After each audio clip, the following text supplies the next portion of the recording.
We want to welcome all of you guys on social media and everywhere that this podcast will be released on. This is Four Fellas, and I'm sitting here with QJ. Hello, how you doing? I'm sitting here with Mr. Kelvin. What's good? And I'm also here with Mr. Wallace. What's happening? Yes, sir. And the four of us are the Four Fellas. And of course, I am your host, Mr. Music. And today we're going to recap 2020 as a whole as our first podcast conversation. So I'm going to ask Mr. Kelvin if he would kick it off and let us know what you think of 2020, sir. What the hell was that? Yeah. I don't know. I can't even put it into words, man. What the hell was that? He said a lot and a little at the same time. He with definitely that. He said did a that. lot and he said it all. He said it definitely all, did. yeah. He definitely did. Mr. QJ, what do you have, sir? 2020 was an eventful year. Eventful. Because it started off as, 2020 by year, I'm going to do this, no, you're not. 2020 shut all your hopes and dreams down. I'm going to get turned up for my birthday. No, you're not. You're going to spend your birthday in the house on quarantine. But, it made you rethink how you do a lot of stuff. And you show you what a lot of stuff that you did, what you spent your money on, spent your time on, wasn't important. Absolutely. And you, sir? I think 2020 tested everybody's resolve in the sense of, are you okay with just you?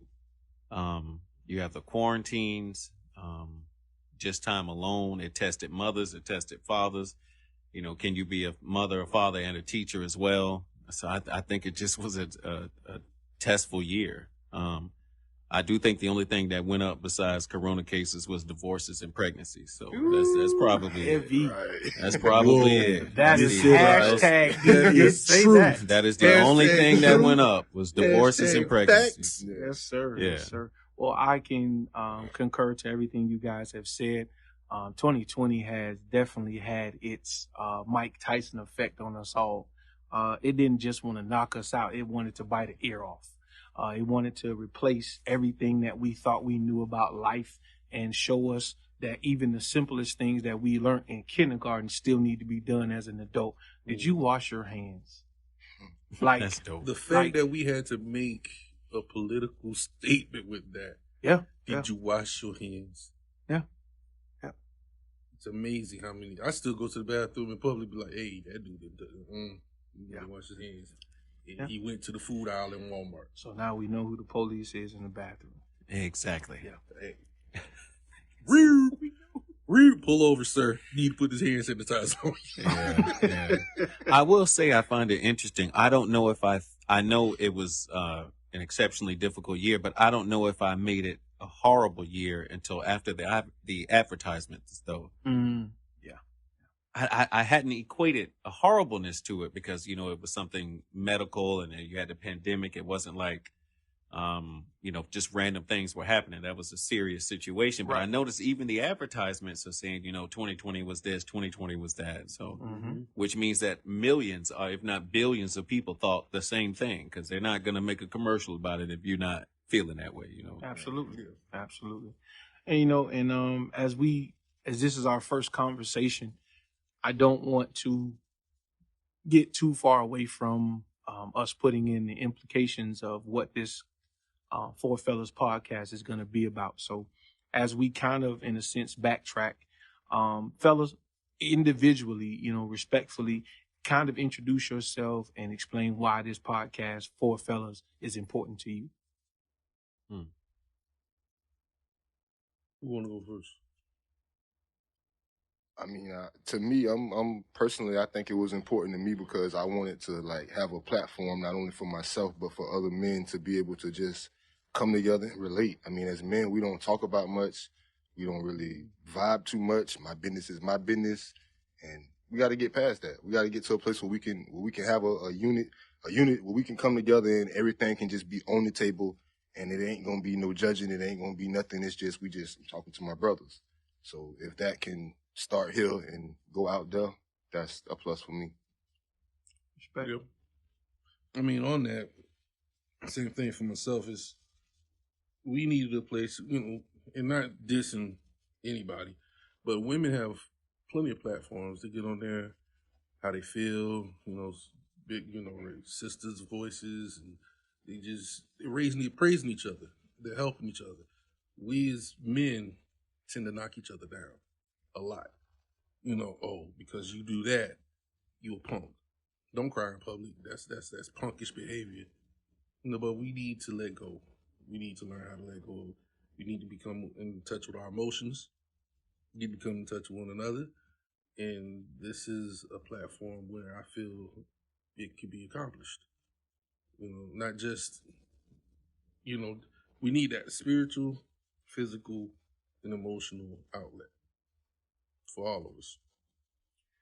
I think for me, it was more so trying to get something to reach the youth. I think you can say, be a man, be a man, be a man, but that's so cliche, and who really even knows what that means? Hmm. So I hope with this, it gives anyone listening, but especially, young men and even women, insight on men's mental, the opportunity to really understand what that is, to deal with situations, to try to catch them before they get out and get jaded into the world or anything like that. So that's why it was important to me. Yeah. All of you have touched on points that definitely was why I wanted to make sure we push this. And the main concern for me is the fact that I don't think people listen to us enough. Mhm. And I've experienced so much in life based on not because I wear a title as a leader in the church, but more so because I'm a man first, before the leadership, before the position with music, before the position with husband or father. I'm a man first. Mhm. And there's a lot of times that things that a man feels and thinks just bounces off the wall. And a lot of times it's like, when do we stop and actually acknowledge the fact that there's a man in the room who God gave, knowledge, experience, power, wisdom, to settle a lot of the differences. And I don't think people listen anymore. When men are talking, it's just like, yeah, that's cute. You said that. Okay, cool. But let's move on to the next thing. And I think I actually wanted to be a part of something where a man's voice could be replayed and replayed and rewind. And what did he just say? What was that? Did he really say that? Did they really just discuss that? Because through this podcast, we've talked about having difficult conversations. The conversations that most people don't want us to have, and exploit the knowledge that four guys are going to come together and actually talk about certain topics that gets overlooked daily. And I think that we have so many similarities in common when it comes down to dealing with child support, when it comes to dealing with marriage and relationship, when it comes down to dealing with religion and what works with religion and what doesn't work. And religion, is more about relationship than it is about being right or wrong. Right. Well, you said something where when we're talking, and this happens a lot, growing up into relations. A lot of this, me and Wallace were talking the other day. A lot, and you and I spoke on a little bit. A lot of things that's happened in our adult life stems from our childhood. Absolutely. So in the experience growing up until now, so what we hear a lot of, especially when we try to voice that to women, this is how I feel. This is what sets me off. This is what I don't like. They hear it and they go, yeah, but I don't like this. Like, no, we're going to get to you. I need you to hear me first. And they don't hear us. They'll go, oh, do the head nod, okay, and jump into, even in like, the best example is disagreements. I did this because you did that. Well, I did that because you did this, and then the time before that you did this, and you did that, and then it was like, well, I didn't know you were keeping score. You asked me how I felt. I'm telling you how I felt. Now you're telling me I was wrong for feeling that because you felt something different. I should have felt what you felt. And that's what I would like to get a lot of women to understand. It's like, no, I need you to hear me first. Not just hear me, but really understand. Comprehend what I'm saying. Yeah. I mean, if there's anything, and I know we can't go back, it's stemming up to a new year. And happy new year to all listeners. We thank you, appreciate you for tuning in. If there's anything this year that you want to try to do differently than you did in 2020, what would that be?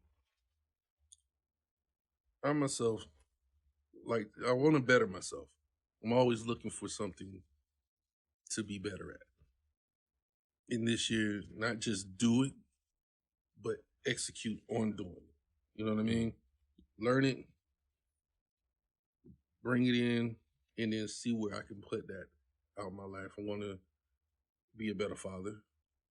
When time comes in a relationship, I would like to have this relationship be the best relationship that I've ever had. I know it's going to have its ups and downs, but because of where I am now, I would rather would like to be able to say, we worked this out.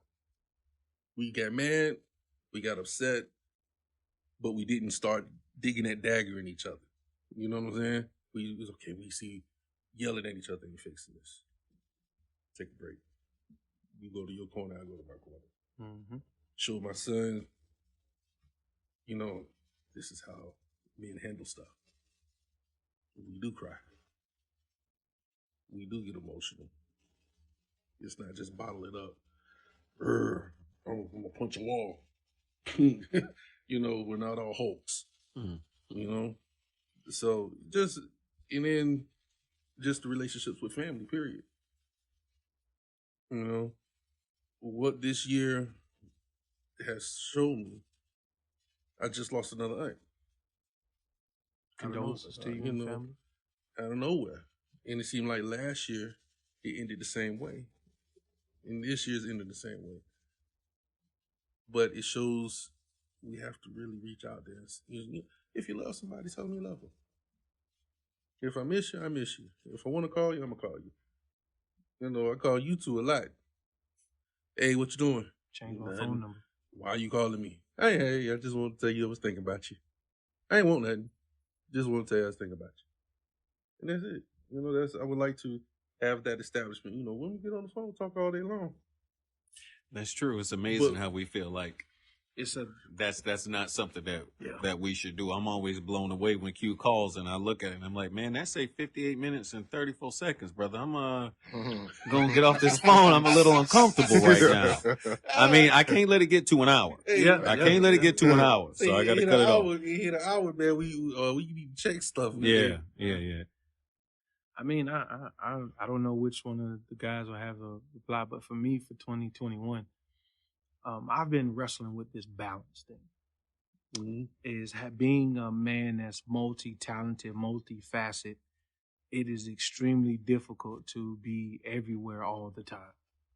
Yeah. And I'm trying to find that home. I'm spending enough time as a husband, enough time as a father, enough time as the leader, and then most importantly, enough time to refresh me.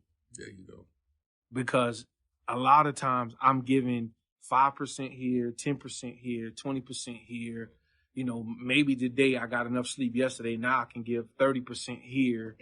But then when I come back home, it's like I'm so zombified that it's like I'm barely giving enough to everything. So for me, this year, I'm trying to find a way to really balance everything out, put different things into their proper perspectives and not let stuff that doesn't belong overshadow one spot more than the other. I think for me, it would be not feeling like putting myself first makes me selfish, which is a characteristic that I just find detestable. I'm glad we have this platform because I have the ability to put myself last so much that I become invisible. And I've recently learned through a series of events that I need to put myself in the forefront. So I'm trying to trace why there's a guilty conscience associated with what does Wallace want to do. Mm-hmm.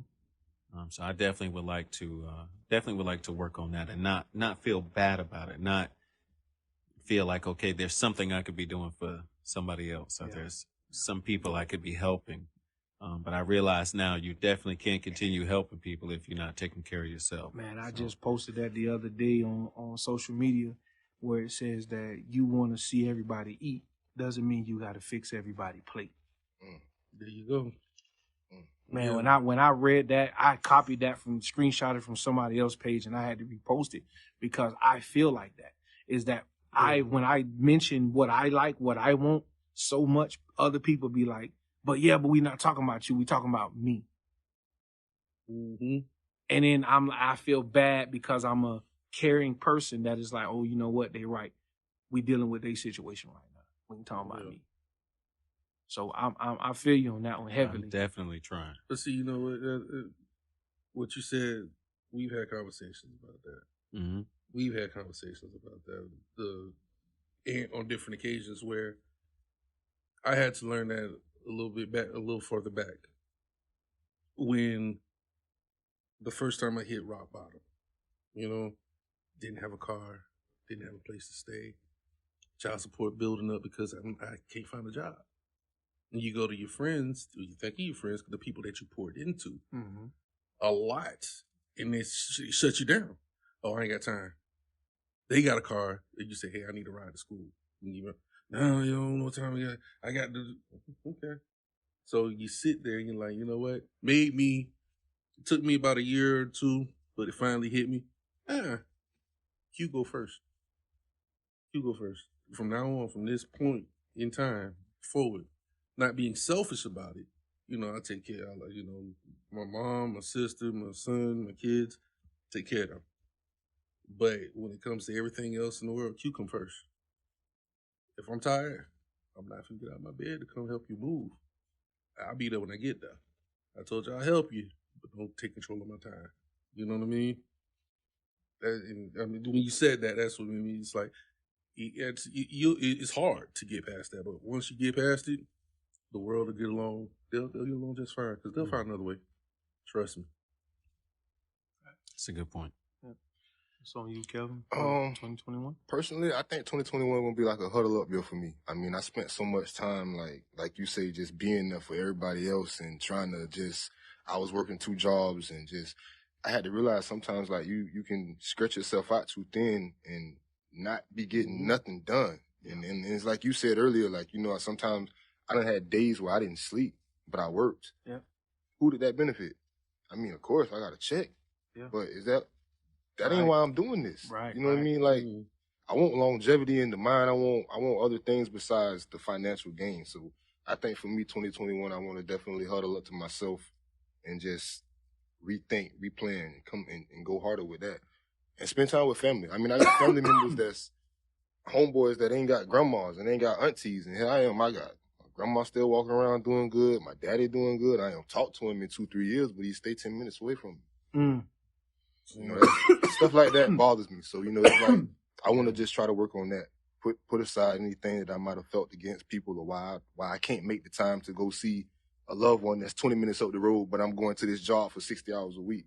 That's backwards, man. So that's definitely what I want to work on. And I mean, I think we all have wrestled with those prioritizing issues. What really and I think it shifts in us as we grow and mature, because when I was younger, man, my homeboys meant a lot to me. You know what I mean? And I always made sure that each and every one of my homeboys had what they needed, as if I was a father figure to them. You know what I'm saying? It felt like that. You know what I mean? But as I got older, I'm like, you know what? Now I got a real kid. Now I got a real child to take care of. And then even so with my mom and my grandmother, you know what I'm saying? It was a responsibility factor that set over me that made me feel like I couldn't do so much by myself because I still needed to be available for them. You know what I'm saying? And I think that as we grow and mature and we learn how to prioritize those situations, and I think that's just where you are. You're calling it a huddle up, but I think that's what a lot of men don't have, the outlets that are discussing what these feelings and emotions are that we're dealing, because I know my father wasn't around, you know what I'm saying, through preteens and teenage years. So I made a lot of decisions based off homeboy talk. You know what I'm saying? Hey, bro, I'm going through this. Oh, man, don't listen to that. Let's play football. Let's play the game, and let's go see this chick, and let's go do that. And then you never learn how to deal with real deal issues. You learn how to be a man through other people learning how to be a man. Yeah. Y'all in the same boat, but for some reason you take his advice more than you take somebody else's. Yeah. Or, like you and I had this situation where house full of women. There was no man to put me in mentor programs. The mentor disappeared after 1 or 2 huddles. The mentor I ended up with was a female. Mm. So I'm raised by an aunt in a female-dominated family, a house dominated by females. But the one thing that my aunt did say, she said, when I got about 15, 16, she noticed going through the, young boy going through the change. I'm looking to fight somebody. And she said, look, I can't teach you how to be a man. That's not my job. My job is to teach you what women would expect from a man. So, so now she's showing me, okay, her generation, as far as, get outside, cut the grass, clean the yard, wash the car, make sure the outside of the house look good. Things like that. So when you marry or you link up with somebody who says, I don't know. Well, who said that in the song Cardi B? Don't cook, don't clean. Mm-hmm. So But you still married got the for? ring. You still no? Sorry, I can't do it. Can't do it. No, you got to cook some spaghetti, something. You got to know how to cook something. I don't care if we eat spaghetti 6 nights a week, but you got to know how to cook something. Yeah, that wouldn't I be think a her problem. husband actually, my brother just told me that he posted something to show that she actually did both of those things. So then the question came to me is why promote a behavior that you yourself, I mean, that has Yeah. I mean, has that's a to That's be what I'm done. saying. That's a whole Right. nother That conversation. has because to be done. They do that a lot. Yeah, that and, has. and Next especially week, in music. That's We've- what you're supposed to do. Exactly. We've Almost. seen that with the gangster rappers. Some Yeah. of those for boys sure. are Harvard graduates portraying to be Thank thugs, and they've never toted a gun on the block ever, but their lyrics say that. And then you have the people who buy the music who learn that, oh, I'm supposed to be this hard. I'm supposed to be this way. And the person that you're idolizing is so far from that. Like, that's a whole nother conversation. It was one rapper that says, what you see on stage and on videos, that's my work clothes. Yep. I don't dress like that at home. I don't go to family functions. Like, my pants ain't hanging off my butt. I don't, this gold teeth, this gold grill and everything, it's removable. Facts. Because my mom don't like it. Stuff like that. You're like, wow. That's funny because that conversation actually ended up exposing me because you're right. I'm aware of all of that, but that particular line just hit me right in the heart for some reason. You're 100% right. And also just to ride on the other thing that you were saying, it's funny, I can remember, I know some of us have had fathers. My father was very much active to me. It was amazing. Where he taught me how to man, the point that I like is I just learned how to muscle my way through situations, but the emotional aspect of it was never addressed, which means that I was destined to repeat it, which is exactly what I did because we didn't address how I felt about that. My dad actually had a phrase. He said, I don't care how you feel. I need the facts. And I will repeat that in my head. It's not about it, after the breakup happens, it's not about how I feel. What were the facts? Who was at fault? But you never addressed the emotions that came along with it. So that's something I definitely used to repeat to myself. Whereas now I'm having to ask myself, and I even ask my son, okay, well, how do we feel about that? How do you feel about that? I don't think I was ever asked that. It's good stuff. It's good stuff, man. Man, that's we can The go first a time long I way. had one of those emotional moments with my son, he was cutting up in school real bad at one point. And my aunt that raised me passed away, I think it was 2011. Yeah, 2010, 2011. So he knew. He was close to her. And when, like I said, he's cutting up, and I asked him, you remember who she is? He said, yeah. I said, how would she feel if she knew you was cutting up in school like this? And I'm saying as a father to really try to get him to straighten his behavior up. But it hit him on such an emotional level that boy power cried in front of me. And then he looked at me, looking at him, and tried to suck it up. You know, no, just let it go, son. I said, it's okay to cry. Let it go. Because you miss it. You love it. You love somebody, you cry, let it go. But while I'm hugging him and consoling him, it's hitting me like, you trying to hold it in. I'm trying to, because talk to me, you hold that junk in. You better not let the tear fall from your face. You better not, Right. You feel it to the ground, you push that thing back up in there. But he, and showing him, I knew where it was wrong for me. So I'm telling him, nah, let it go. Just if you feel like crying, cry. And watching him do it really hit me. And, almost got me there. Didn't quite get me there. Almost got me there. I don't know, man. I grew up in a house where it wasn't really too much love shown like that neither, but me and my mom got the dopest relationship ever. So I know she loved me. She always loved me, but growing up, it was tough. It wasn't no hugs in my house. It wasn't no hugs. It wasn't no I love yous. I remember one time I was supposed to be going to the bus stop and I had got threatened by this dude. He was a little older. And I told my mom, I said, hey, take me to school today. My mama looked me straight in the face and said, boy, do I ever take you to school? I'm not taking you to school today. Something must be wrong. She said, somebody messing with you? Get your clothes on and go to that bus stop. That was my mama sent me out there like that. So it wasn't no in my house. I mean, I think we tell each other I love you now, when we get off the phone because my uncle passed a little while ago. I think that all let us know that, like, hey, we all tough, but I love you, Mom. You know what I mean? So now it's happening, but yeah, growing up, man, I didn't grow up with hugs and love and come here, grandma. Not even grandma. Grandma was a gangster. So there wasn't nobody. That explains mama. You know what I'm saying? Grandma was a gangster. You gotta get it from somewhere. You gotta get it from somewhere. I mean, and I think that was probably the repeated cycle for me. Growing up in a Christian home. It's a lot of things that I try my best not to duplicate because I seen what it was.